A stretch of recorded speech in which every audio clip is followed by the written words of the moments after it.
Orang yang takut mati itu sudah mati sebelum mati. Makanya jangan pernah takut mati. Kematian itu bukan urusan kita. Kita tidak dilibatkan oleh Tuhan untuk menentukan cara mati kita. Dan kita tidak akan dikasih tahu oleh Tuhan di negeri mana kita akan mati. Ada pelajaran agama lah yang saya dapatkan. Kalau dalam bersyariat itu boleh taklid, tapi dalam berakidah nggak boleh taklid, minimal ada bukti. Nah, bukti awamnya yaitu ada langit, ada bumi, itu saja lah gitu. Jadi artinya, tetapi dalam realita lapangan itu teori. Dalam lapangan sehari-hari saya melihat orang banyak yakin ada Tuhan dan beragama, dan dia taklid kok. Ngikutin kiainya sudah yakin. Sampai saya sendiri juga pernah diindoktrinasi, karena pada waktu itu muncul reformis baru, seperti Muhammad Shaltut, seperti Profesor Doktor siapa di Al-Azhar tuh, Taha Hussein dan sebagainya, Jalaluddin Ar-Rumi, Jalaluddin Al-Afghani, ya, Muhammad Abduh, tokoh reformis. Itu ada kekhawatiran dari kelompok-kelompok ahli sunnah wal jamaah barangkali masuk ke Indonesia. Saya mendapat atau diwajibkan setiap ngaji pagi hari itu berpikiran wajib taklid, haram ijtihad. Ping 100 Pak Profesor. Gelem busung nih. Bukan katanya. Iya, di depannya Kiai Sanusi. Wajib taklid, haram ijtihad, wajib taklid, haram ijtihad, wajib taklid, haram, diindoktrinasi. Wajib taklid. Karena pintu ijtihad sudah tertutup. Itulah gejolak, fenomena jatuh bangunnya Islam dalam perjalanan sejarah sampai 1444 tahun yang lalu. Jatuh bangun, tapi bangunnya sedikit, jatuhnya lebih dalam lagi. Jadi semakin hari semakin nyungsep. Iya. Ya. Jadi kejatuhan dunia Islam ini saya tidak melihat ya ada gejala-gejala awal akan adanya kebangkitan. Tapi yang saya lihat semakin hari semakin terpuruk. Itu yang buat saya jadi sedih ini. Iya, buktinya setiap ada pemikiran baru langsung dihantam. Pemikiran baru langsung dihantam tanpa pandang bulu dan tidak pakai etika.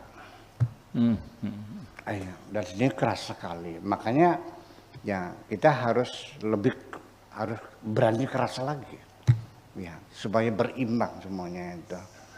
Dan kita yakini bahwa kalau terus seperti ini maka ya akan berujung habis. Nanti Islam di Indonesia sama seperti di Spanyol, habis, tinggal bau-baunya saja kok. Ya, di Filipina juga dulu katanya mayoritas dulu itu, karena sudah minoritas. Di Indonesia juga sama. Iya. Satu kesimpulan saya dari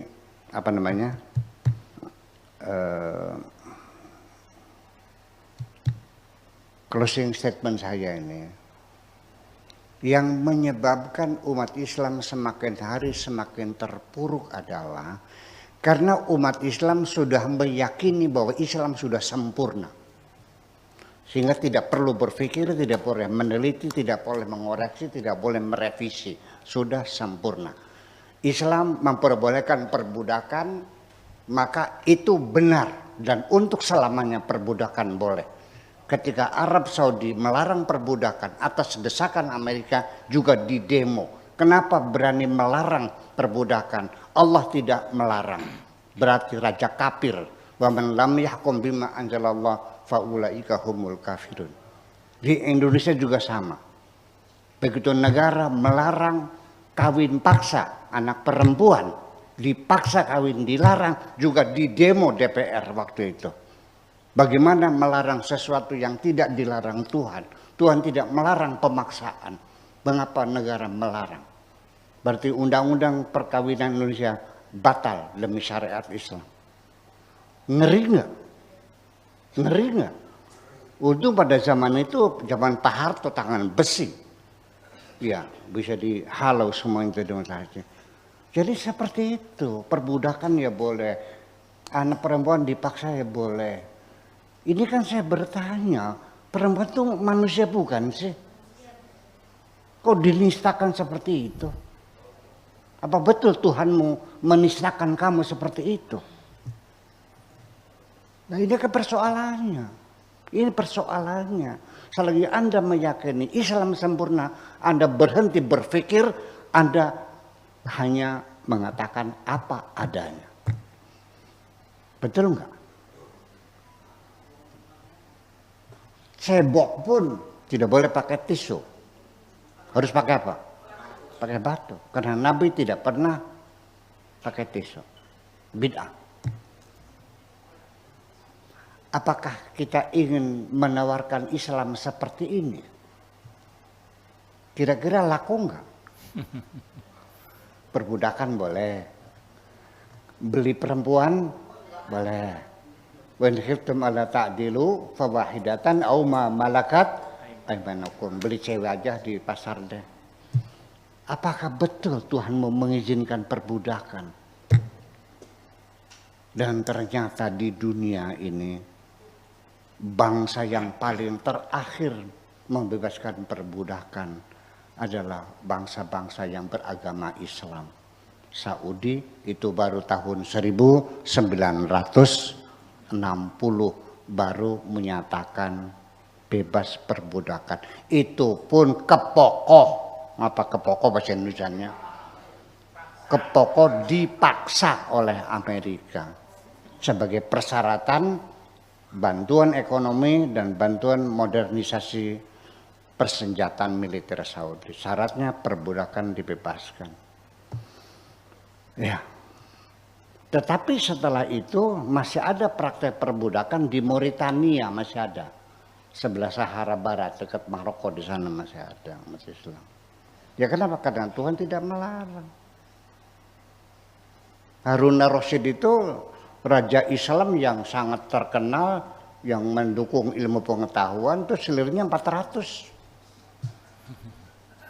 Ceweknya berapa? 400. Jadi kalau dibagi sehari 365, setahun masih ada sisa. 400 dibagi setahun, ada sisa berapa tuh? 40 Bu ya. Jadi artinya Bapak Ibu sekalian, saya tidak ingin banyak berkomentar. Tidak mungkin Allah sekejam itu memperlakukan umat Islam di Spanyol, dihabisin semuanya.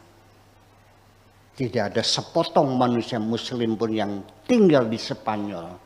Kenapa Allah begitu kejam kepada mereka? Karena mereka kejam terhadap kemanusiaan yang ada di Spanyol. Terima kasih. Iya. Sampaikan sesal ini.